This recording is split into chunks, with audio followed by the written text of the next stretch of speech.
Vamos a orar en comunión con Dios como nuestro Padre, con reverencia porque es el Padre Celestial, con adoración porque su nombre debe ser santificado y solo su nombre, bajo autoridad porque Él es el Rey, Él es de su reino, nosotros somos los súbditos, por provisión porque a quién más vamos a ir sino a nuestro Dios, pero también por perdón porque el pecado es el gran problema que tenemos que resolver y que solo Cristo nos puede ayudar a resolver, y también por protección puesto que todavía tenemos que andar atentos ante las acechanzas del diablo, nuestro adversario.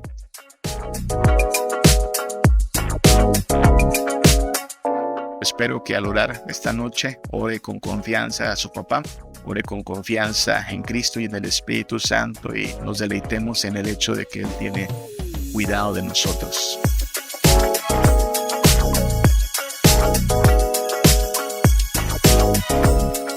Pues estamos en nuestro estudio Los aspiracionistas, ¿ok? Alguien difundió la idea de que el cristiano buscaba a Dios desinteresadamente. Eso es una mentira. Nadie de nosotros busca a Dios desinteresadamente. Todo lo hacemos pues esperando lo que Él prometió, ¿no? Dios prometió salvación, Dios prometió vida eterna, Dios prometió galardón. Así es que eso queremos y no está mal desearlo. Si alguien piensa que se puede buscar a Dios desinteresadamente, pues como que no hemos entendido lo que la Biblia misma dice. Dios incluso propone una serie de promesas para alentarnos precisamente a escoger bien, a escoger el camino correcto, por más difícil que pueda ser. Entonces, aquella idea de que el cristiano no tiene aspiraciones, que el cristiano no tiene incluso ambiciones, es equivocada. El cristiano sí tiene ambiciones, ¿no? Sus ambiciones no son terrenales, sus ambiciones no son por lo temporal, pero tenemos una ambición y por eso soportamos pruebas y por eso perseveramos. Entonces, de eso trata nuestro estudio y conforme vayamos pasando de la primera mitad hacia el final iremos hablando más en ese sentido de las aspiraciones del cristiano. Pero por ahora estamos hablando de asuntos muy sencillos como el cómo nos relacionamos con Dios, cómo es nuestra experiencia de Dios. ¿Okay? Hemos hablado de eso las tres sesiones anteriores, de cómo experimentamos la comunión con Dios. Y hoy vamos a hablar un poco más acerca de un asunto muy importante que es la oración, ¿ok? Porque la oración es algo fundamental de nuestra vida cristiana. Quizá no todos los días nos podemos congregar, quizá no todos los días podemos abrir un libro de teología. Este estudio no es todos los días, pero si algo hacemos todos los días es orar. Orar en diferentes contextos, en diferentes situaciones, por diferentes motivos, pero oramos. Entonces, de eso vamos a hablar en esta ocasión. Vamos a hablar de la oración y de cómo tiene que ver con nuestras aspiraciones también. Que está bien en nuestra concepción, pero también y posiblemente podamos descubrir algunas cosas que no están tan bien en nuestra oración, porque siempre estamos aprendiendo, ¿no? La vida cristiana es una experiencia entre cuatro personas, ¿no? La vida cristiana es una experiencia entre cuatro personas, una relación de cuatro. Yo estoy aprendiendo a tratar de hacer de ello una realidad, ¿sabe? No siempre pensamos así, le digo. A veces pensamos más en términos de Dios y mi relación con Dios, pero descubro que a lo mejor soy más unitario en la práctica, ¿no? O hemos sido más unitarios, no sé cuál sea su experiencia personal. Insisto, confesionalmente declaramos el Padre, el Hijo y el Espíritu Santo, pero ser más consciente de eso, de que tres personas están interesadas en mi santificación, que tres personas estuvieron involucradas en mi salvación, que tres personas velan por mí, eso apenas lo estoy entendiendo. ¿Saben qué irónico, no? Soy presbiteriano, soy reformado y lo confieso con mis labios desde hace mucho tiempo, pero apenas hace poco empecé a ser un poco más consciente de eso, decir, oye, sí, son tres, ¿no? Y entonces los tres me aman, el Padre, el Hijo y el Espíritu Santo, y los tres están conmigo y estoy aprendiendo a crecer en comunión con ellos tres, ¿no? Entonces, pues eso es algo en lo cual podemos ir madurando. No sé usted, pero yo estoy aprendiendo a conocer a mi Dios en esta dimensión trinitaria, ¿no? Más que confesarlo de labios, a vivir a la luz de esta realidad, ¿no? Entonces, de esto estamos hablando, ¿no? De cómo nuestra experiencia cristiana es una experiencia con tres personas, por eso somos cuatro, ¿no? Por eso podríamos decir que la vida cristiana es de cuatro personas, ellos tres y cada uno de nosotros. Y bueno, lo que hemos estado diciendo es que Cristo vino para precisamente hacernos disfrutar esta relación con Dios el Padre y por supuesto con la mediación del Espíritu Santo. Eso no es nada en contra o nada contrario a lo que nosotros afirmamos en nuestros credos. La Confesión de Fe de Westminster habla de que el fin principal de Dios es traer gloria a sí mismo y hacernos gozar de Él para siempre. Lo afirma también el Catecismo Mayor. Así es que Dios sí quiere que gocemos. Por eso, al abrir esta sesión o esta serie de estudios sobre los aspiracionistas, decíamos en uno de los promocionales que también hay una frase que se ha difundido que no es coherente con el pensamiento bíblico, que es que Dios está más interesado en tu santificación que en tu felicidad. Y aunque, claro, hay que cuidarnos de no hacernos de conceptos equivocados de felicidad, no es del todo correcto decir que a Dios no le importa nuestra felicidad. Por favor, a eso vino Cristo, a mostrarnos el verdadero gozo y a darnos dicha. Entonces, pues sí, Dios no tiene nada en contra de que nosotros gocemos la dicha y la felicidad. De hecho, a eso nos llama en Cristo. A lo que nos invita es a dejar las falsificaciones del gozo, las copias chafas de la felicidad, porque de ninguna manera estas van a ser duraderas. Entonces, Cristo vino para hacernos disfrutar al Padre.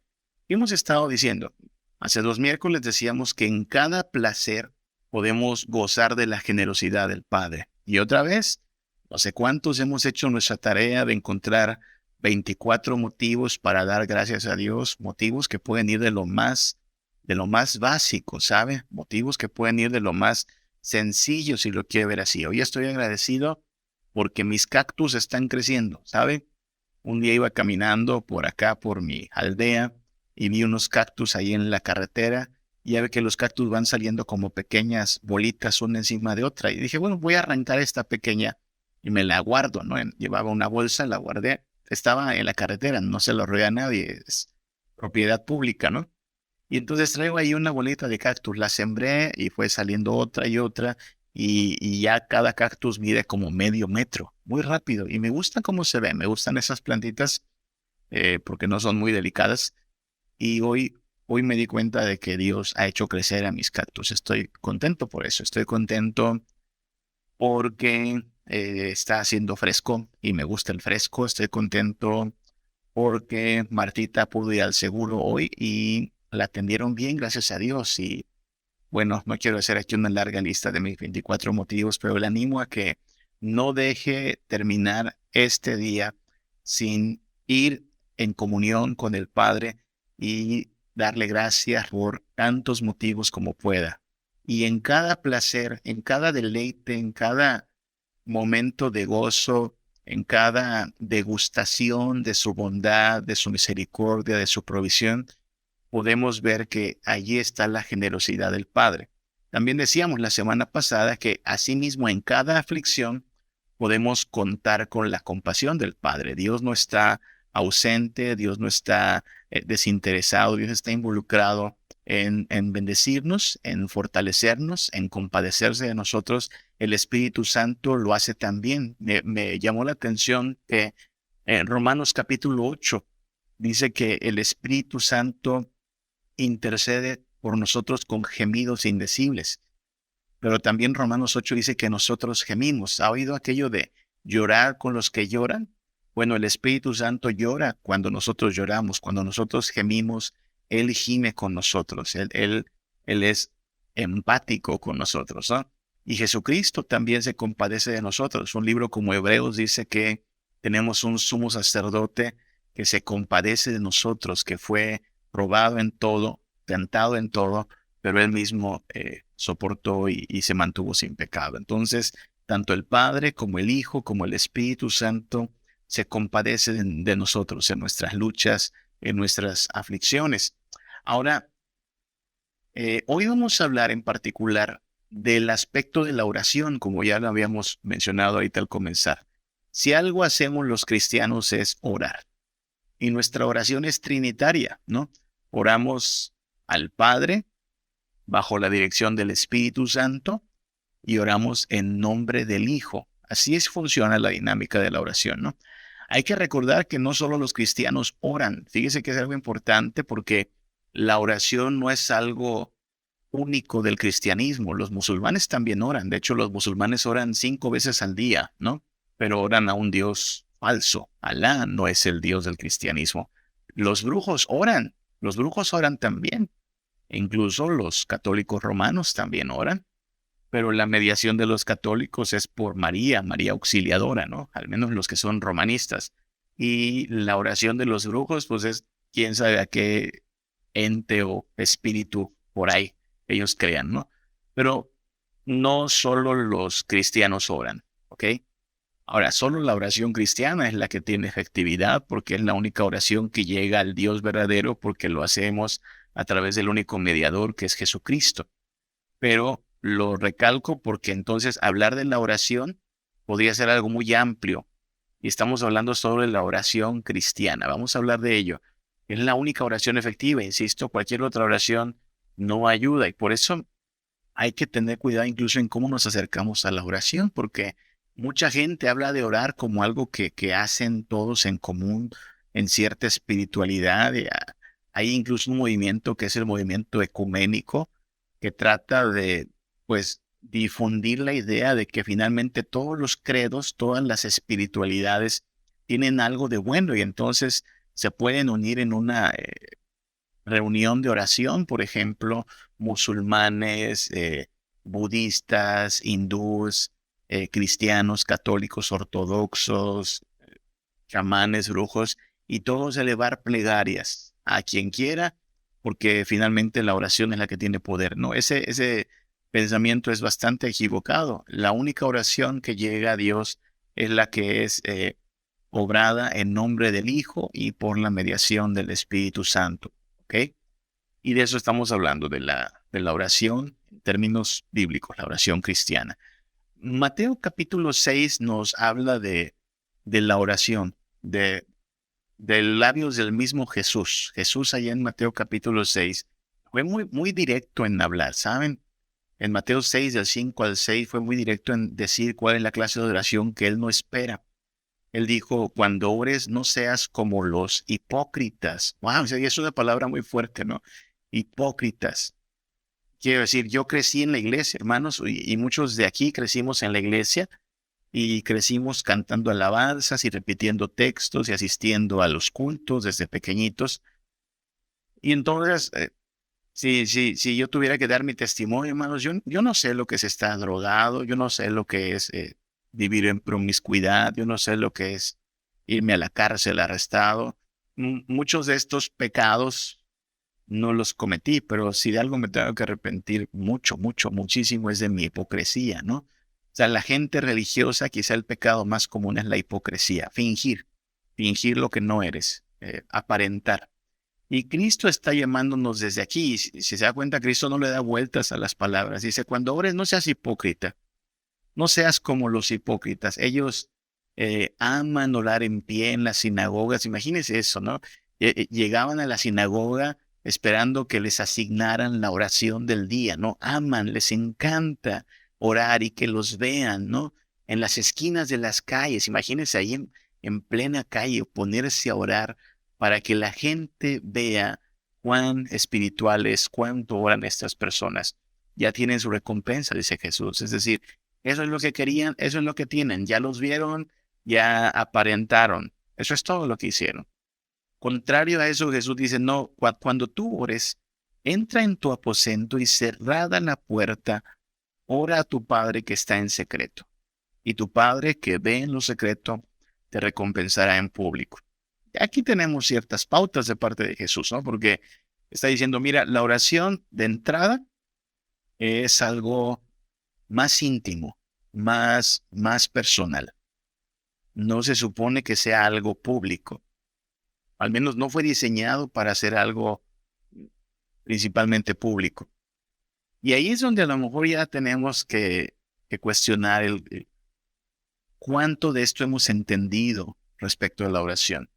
Yo descubro que a veces en la iglesia de cierto tiempo, en ciertas épocas, se ha incurrido más en hacer de la oración una especie de ritual externo que una disciplina de devoción y comunión con Dios, ¿no?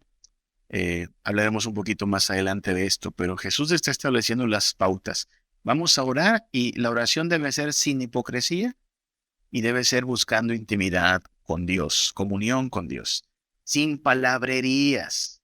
Dice Jesús allá en Mateo 6, 7 al 8, y orando no uséis vanas repeticiones como los gentiles. Los gentiles son los que no eran parte del pueblo de Israel. Muchos de ellos eran paganos. Muchos de ellos, le digo, oraban también, porque recuerda, la oración no es exclusiva del cristianismo. También los paganos oran, pero oran pues a manera de lo que hoy llamaríamos también rezos, ¿no? Sin querer, mire, sin querer convertirme en juez de los católicos romanos, y digo sin querer hacerlo porque también de este lado creo que repetimos muchas veces palabras sin meditar en ellas, ¿no? Pero de aquel lado son vanas repeticiones, le llaman rezos, ¿no? Hemos escuchado gente que repite 5 veces el Padre Nuestro y dice, ¿por qué? ¿Por qué 5 veces, no? O imagínese repetir 20 veces el Padre Nuestro y luego 4 Aves Marías, ¿no? Con el rosario. Es una vana repetición, haciendo este juicio de la manera más justa, pero también entonces debemos ser sinceros en que a veces de este lado, del lado del cristianismo, también hay vanas repeticiones. Yo creo que más de una vez alguien ha repetido una oración que aprendió, que escuchó, pero que no está haciendo con verdadera sinceridad. Y es de lo que está aquí Jesús advirtiendo. No, no uses vanas repeticiones. Los gentiles hacen eso y piensan que mientras más palabrería utilicen, van a ser escuchados. No, no va a funcionar así. No os hagáis pues semejantes a ellos, dice Jesús, porque vuestro Padre sabe de qué cosas tenéis necesidad antes que vosotros le pidáis. Aquí también está dejando algo claro Jesús, y es la oración debe ser algo más que solo pedir cosas. Porque de entrada, Dios sabe de qué cosas tenemos necesidad. Ya claro, no se supone que entonces no le debamos pedir cosas, pero no debiera ser solo para pedir cosas. En un momento hablaremos más de eso, más de la oración. Sin embargo, Jesús está estableciendo algunos principios que deberían ser pues fácilmente entendidos, ¿no? No se trata de ser hipócrita, no se trata de fingir, se trata de buscar intimidad con nuestro Dios, otra vez la experiencia personal, ¿no? No se trata de repetir palabras sin sentido, se trata de hablar con Dios y en la misma confianza que tendríamos para hablar con alguien tan cercano como nuestro Padre.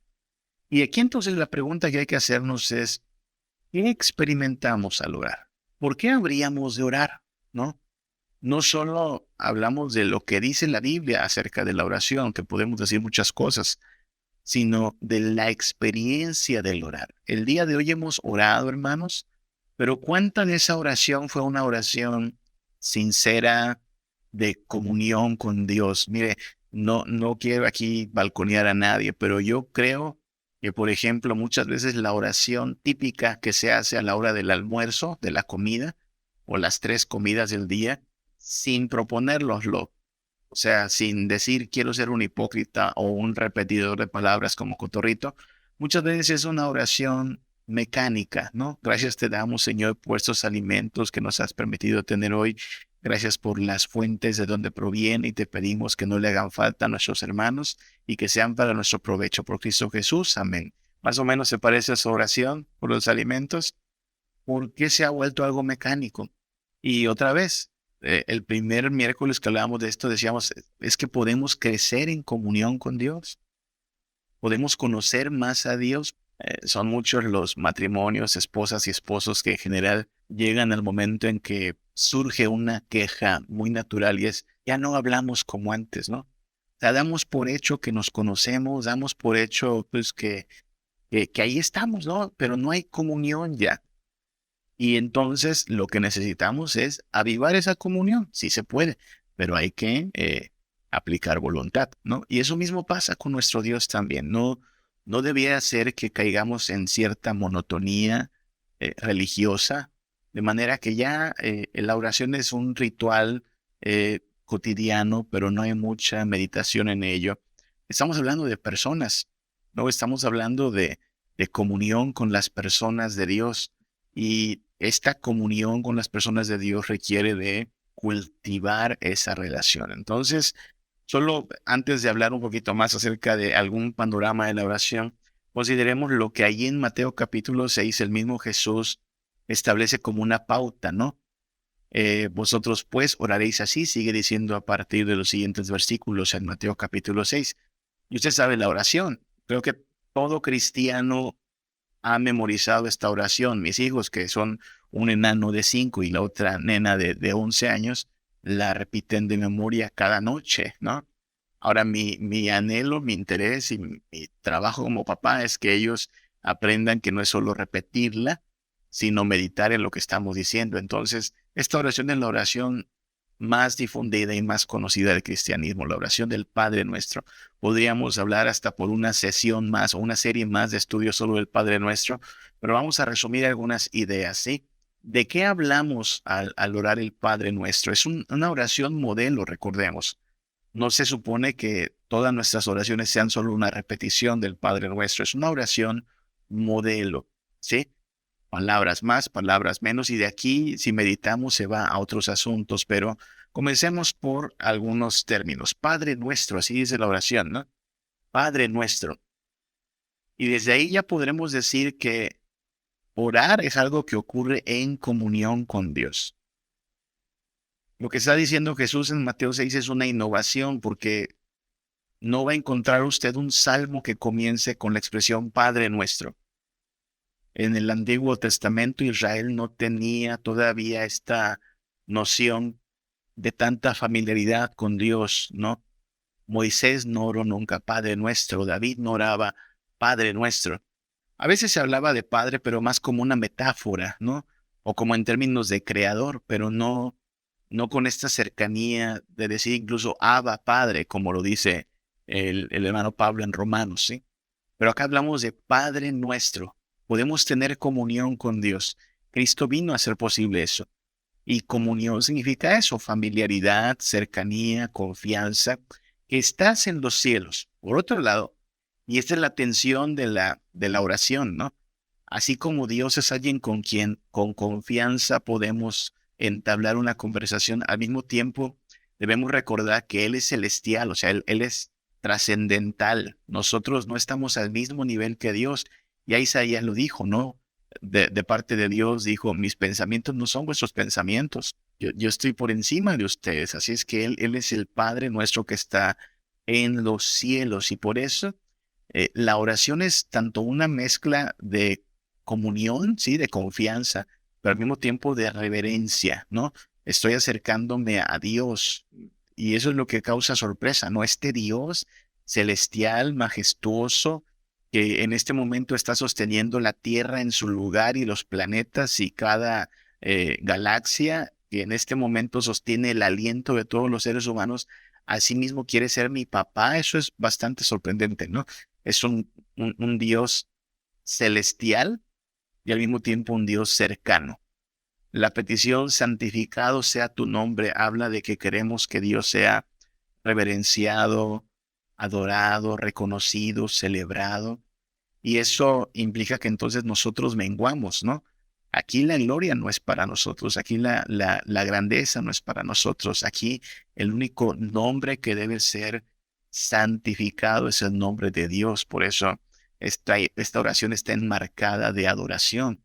Las oraciones que elevamos, las elevamos para atribuirle a Dios la honra, ¿no? Al final de este día decimos, todo el mérito es mío, todo lo que tengo es mío, todo lo que logré fue gracias a mí. No, al cierre de este día decimos, Dios, tuya en la gloria. Tú nos diste el poder para hacer esto, tú nos diste la habilidad para hacer aquello. Me chocan mucho las personas que por su ateísmo, por su incredulidad, tratan de incluso quitarle el prestigio a Dios, ¿sabe?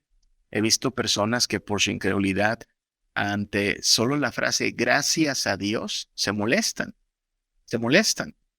Mire, una de las imágenes más presentes en mi mente, vienen de una entrevista que le hicieron a esta corredora que fue muy famosa por mucho tiempo aquí en México, que ahora creo que tiene un cargo eh, en la Secretaría del Deporte o algo así, que se llama Ana Gabriela Guevara. ¿Sí? ¿La ubica? Una corredora muy, muy buena. Pero un día en una entrevista le hicieron algo así como, usted en quién se comienda, usted confía en Dios, usted tiene alguna fe. La entrevista iba por ese lado, ¿no? ¿Cuál es la fe de Ana Gabriela Guevara? Y ella, bastante insolente, bastante, eh, pues que fanfarrona, contestó algo así como, no, Dios no tiene nada que ver con esto, este es mi esfuerzo personal. Sí, me pareció bastante arrogante de parte de la señora Ana Gabriela Guevara, que no pudiera simplemente reconocer que hay un Dios soberano, pero de eso hay mucho, ¿no? Pero cuando decimos santificado sea tu nombre, estamos diciendo el mérito es de Dios. El nombre que debe recibir reconocimiento es el de Dios. Y eso es adoración, reconocer la grandeza de nuestro Señor. Cuando oramos lo hacemos bajo autoridad, no oramos demandando, reclamando, no se supone que así lo debamos hacer. Le decimos, tú eres el rey, tuyo es el reino. Y si Él es el rey, pues nosotros no somos los reyes, nosotros somos los súbditos, ¿no? Entonces, cuando decimos, sea hecha tu voluntad, lo que decimos es eso, quiero acatar tu voluntad. No estoy aquí para reclamar, no estoy aquí eh, para decirte qué tienes que hacer, tú mandas. Y nosotros quisiéramos acatar tu voluntad. También es una oración que hacemos en dependencia, ¿no? Decimos, el pan nuestro de cada día, dánoslo hoy, porque de Dios viene la provisión diaria, ¿no? Dios nos da el sueldo, sí, el trabajo, sí, para ir y hacer el súper, sí, pero para Dios sería muy fácil dejarnos, ya sea sin sueldo, sin trabajo, sin fuerzas, ¿no? Si tuvimos al final del día para poder comprar el pan de cada día, es porque Dios proveyó. Y en ese sentido, pues tenemos que también aprender que dependemos de Él. Y no solo provee para nuestro sustento, Él provee para nuestro perdón, le decimos, ¿no? Perdona nuestras deudas, perdona nuestras faltas. Eso es algo importante, porque mucha gente ora solo pidiendo por cosas materiales, por auxilio y ayuda, pero pocas personas oran confesando, llamándole las cosas por su nombre. Quiero decir, mire, una experiencia que tengo como pastor muy, muy, muy común. Ya no lo hacemos en Príncipe de Paz. Creo que o Dios nos ha llevado a entender algunas cosas mejor, o a lo mejor ya se resignaron algunos hermanitos conmigo y dijeron, no, con este pastor no se puede, ¿no?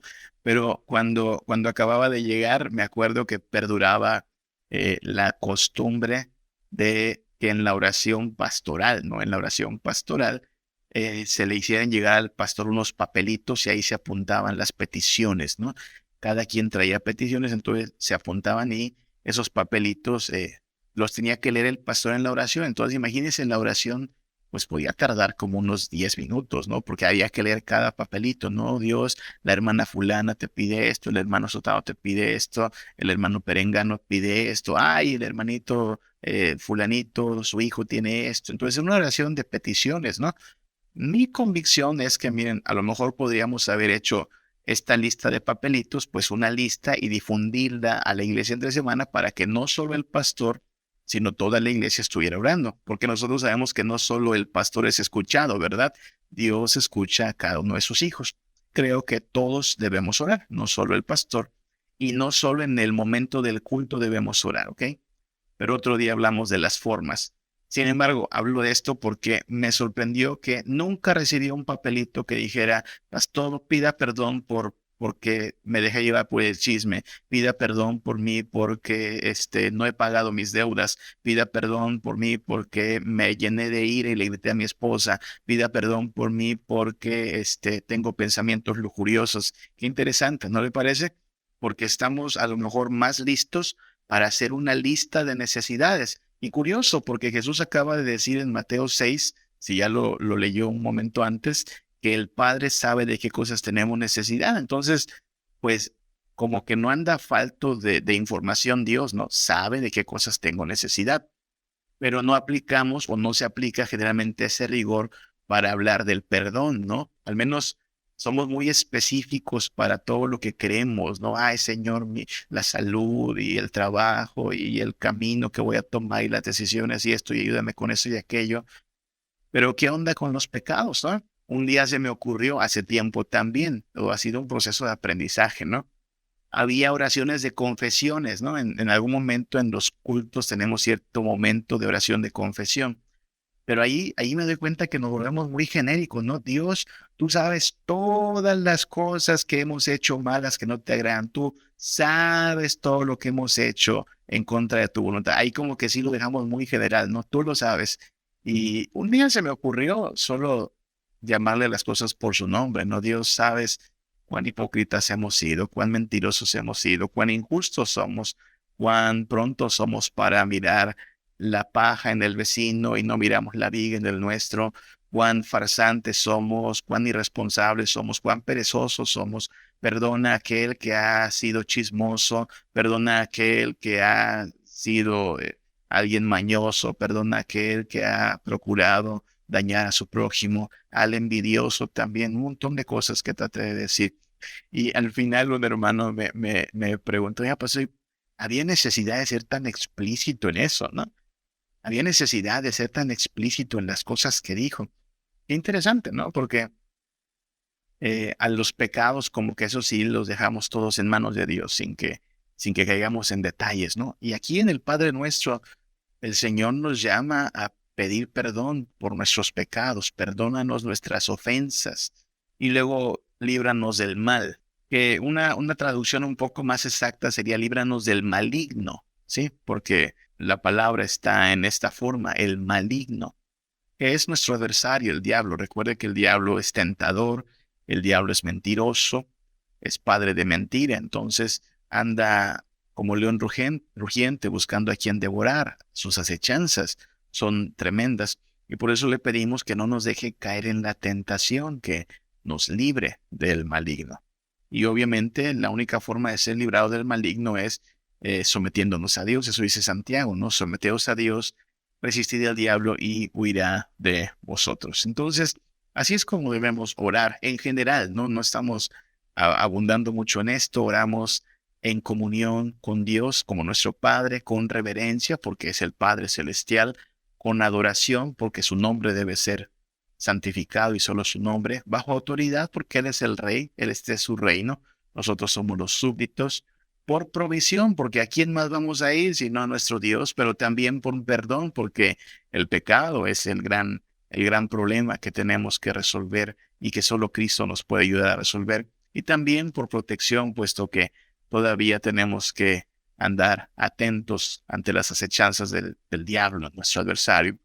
Ahora, pensando en esto, podríamos hablar de diferentes actitudes dinámicas al orar y aquí es donde nos vamos a quedar el resto, los próximos 20 minutos que nos quedan de esta conexión para hablar de algunas dinámicas que ocurren al orar, ¿sí? ¿Cómo oramos? Descubro que cuando hacemos oración o cuando hablamos de oración, hay una tensión entre quien ve a Dios como soberano y quien ve a Dios como condescendiente. Es decir, al final de todo, Dios hará su voluntad. O quien ve a Dios como condescendiente. Si usted busca el término condescendiente en el diccionario, se dará cuenta que condescendencia tiene que ver con que alguien termina cediendo a nosotros, ¿no? Termina dándonos gusto a nosotros. Entonces, una de estas dos impera al momento de hacer la oración. Hoy al orar, si usted tiene problemas o dificultades o angustia o alguna necesidad, hay un pensamiento operando en nosotros. O Dios es el soberano y va a hacer su voluntad. O Dios es condescendiente y va a hacer lo que le pedimos, ¿no? Claro, por supuesto que no está del todo peleado esto, porque Dios, aun siendo soberano, muchas veces es condescendiente con nosotros. Todos hemos experimentado eso, que aunque Dios es quien tiene la última palabra, muchas veces su última palabra es un sí a lo que pedimos. Pero aquí nos referimos un poco más a la tensión. Me acerco a Dios como un súbdito pidiéndole a su rey su voluntad, o me acerco a Dios como alguien que dice de que me va a dar lo que le pido, me lo va a dar, ¿no? Alguien que sabe que lleva las de ganar en su petición. Uno de estos dos pensamientos hay. Y también Y esto es lo importante y de lo cual también tenemos que hacer una introspección, un análisis personal. Hay veces que la oración tiene más un sentido de apelar a la misericordia, ¿no? ¿Qué es la misericordia? Pues cuando recibimos algo que no merecemos, ¿no? Lo contrario al mérito. El mérito es yo me esforcé, yo trabajé, yo lo hice, entonces me lo merezco. Hay una de estas dos actitudes al orar. O estoy acercándome a Dios diciendo, Dios, no lo merezco, pero te lo pido. Es una actitud un poco más humilde. La otra es una actitud un poco más arrogante, ¿no? Dios, yo le eché ganas, yo estoy cumpliendo, entonces necesito que te muevas, no me falles porque estamos echándole ganas a esto, ¿no? Porque está apelando más al mérito. Descubro que hay al menos 4 formas de ver la oración. 3 de ellas son equivocadas y una, por supuesto, es la correcta. Ningún cuadro, ningún diagrama es perfecto, pero a ver si podemos más o menos entender este diagrama. Hay un tipo de oración que caería dentro de lo que yo llamo, y muchos llaman también pensamiento mágico, ¿sí? Pensamiento mágico. O sea, la idea de que Dios va a intervenir, Dios va a resolver, Dios va a hacer su obra, usted tranquilo, Hakuna Matata. Dios va a hacer su obra, ¿no?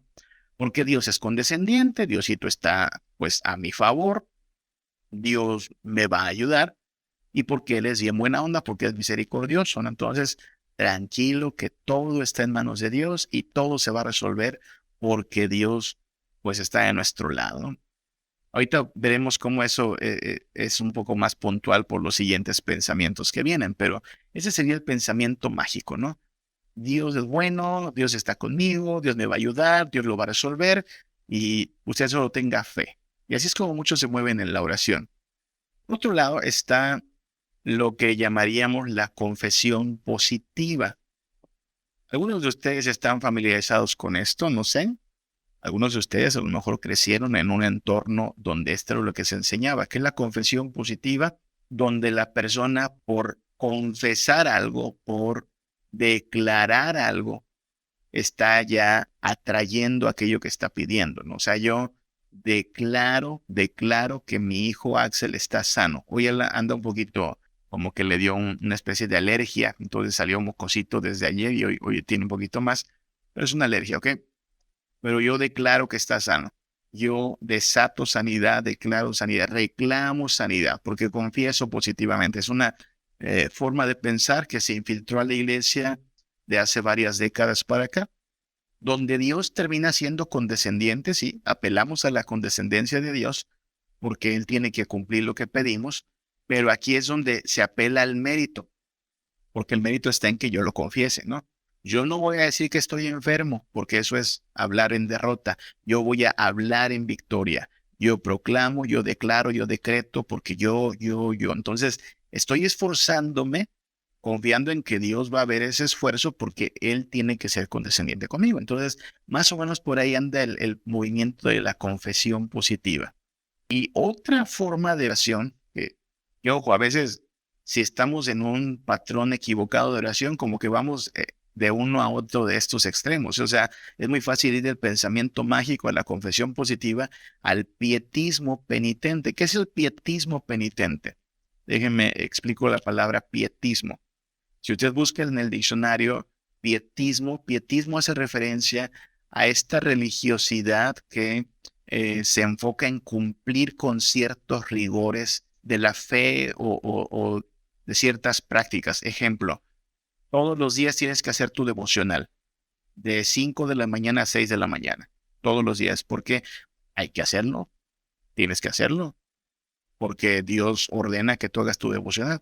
Queda claro, Dios no ordena que hagas ningún devocional, ¿eh? La Biblia no es explícita en decir que hagas un devocional, pero el pietismo lo que hace es tomar ciertas prácticas que podrían ser útiles, creo que a nadie le haría mal tener un devocional diario, pero que en sí mismas no son obligatorias. Ejemplo, un ejemplo muy típico de pietismo, leer la Biblia en un año.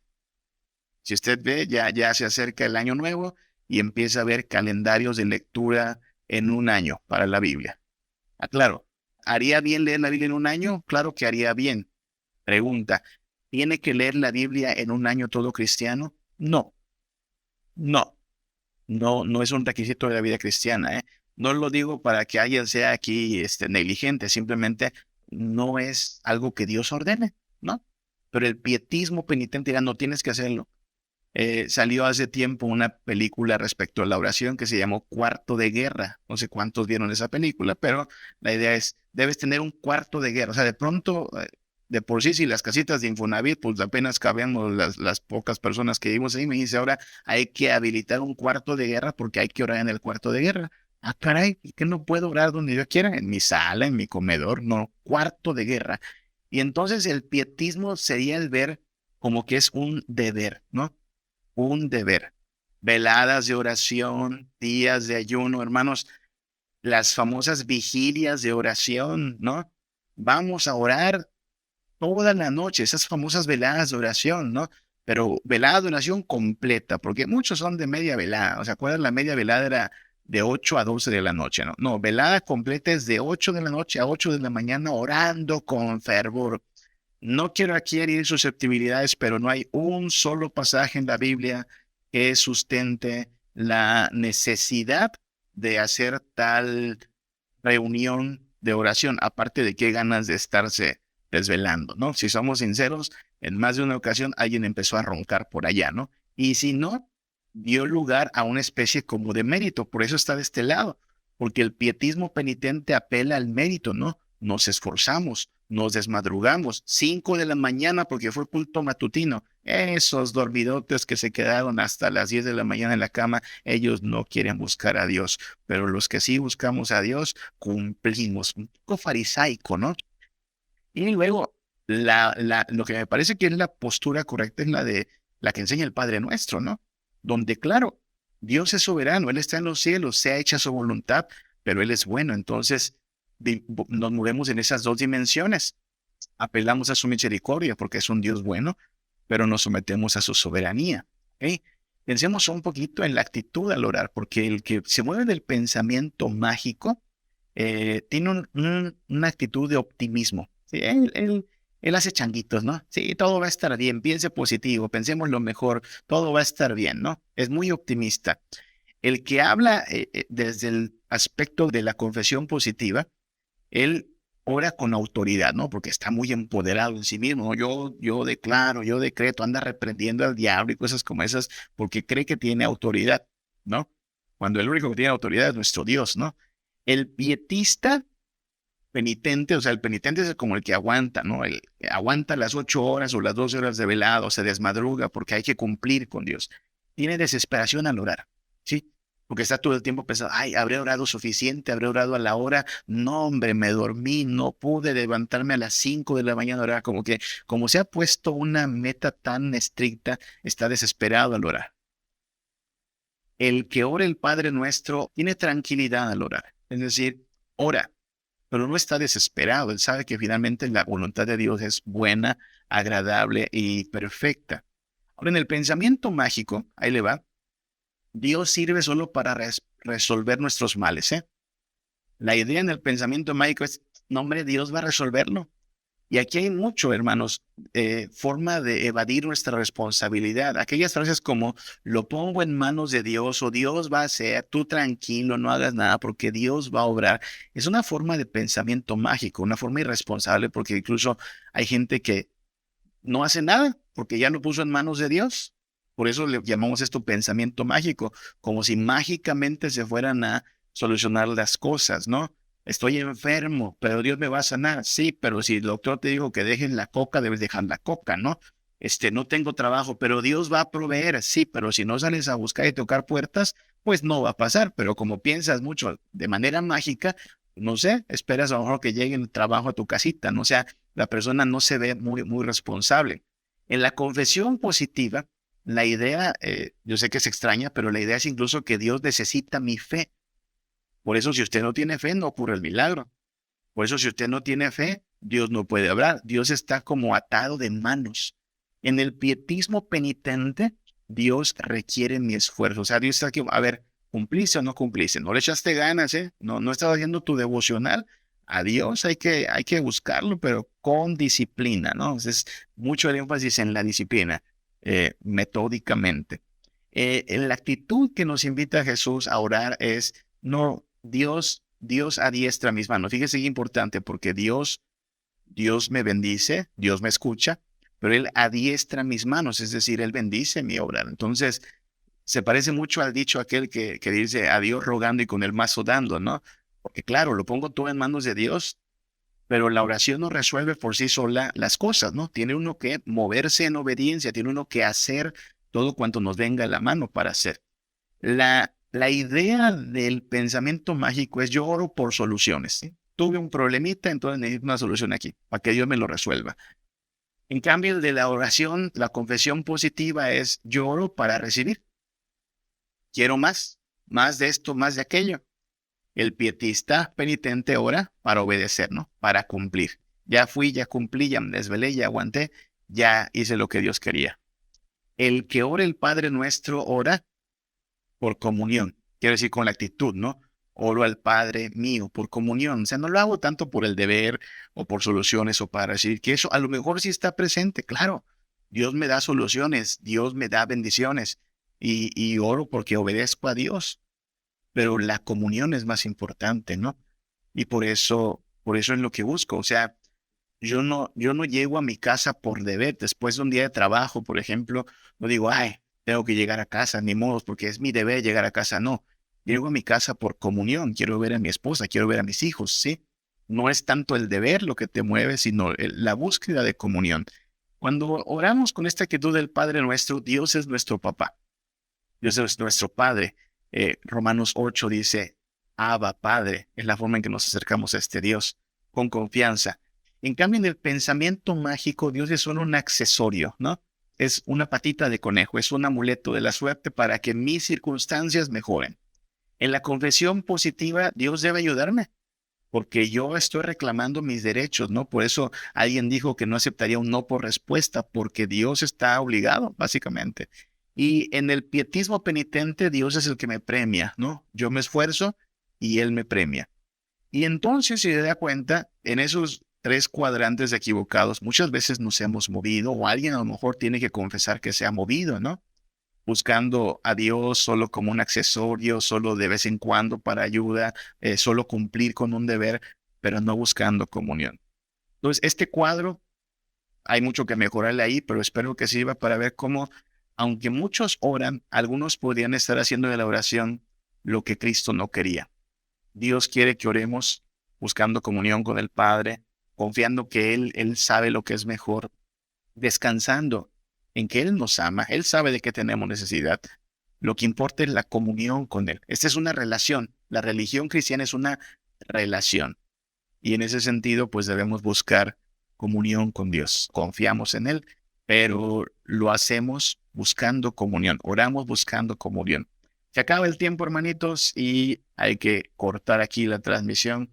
Pero espero que al orar esta noche, ore con confianza a su papá, ore con confianza en Cristo y en el Espíritu Santo y nos deleitemos en el hecho de que Él tiene cuidado de nosotros. Vamos a orar.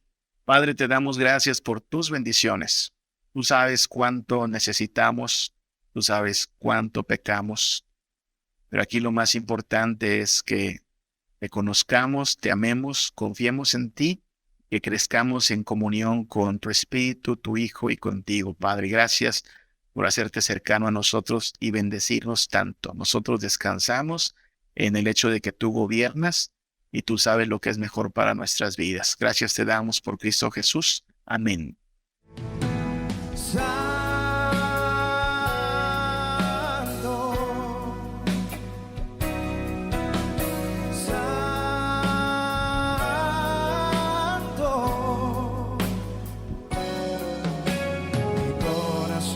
Se une a la melodía angelical. Dilo de nuevo.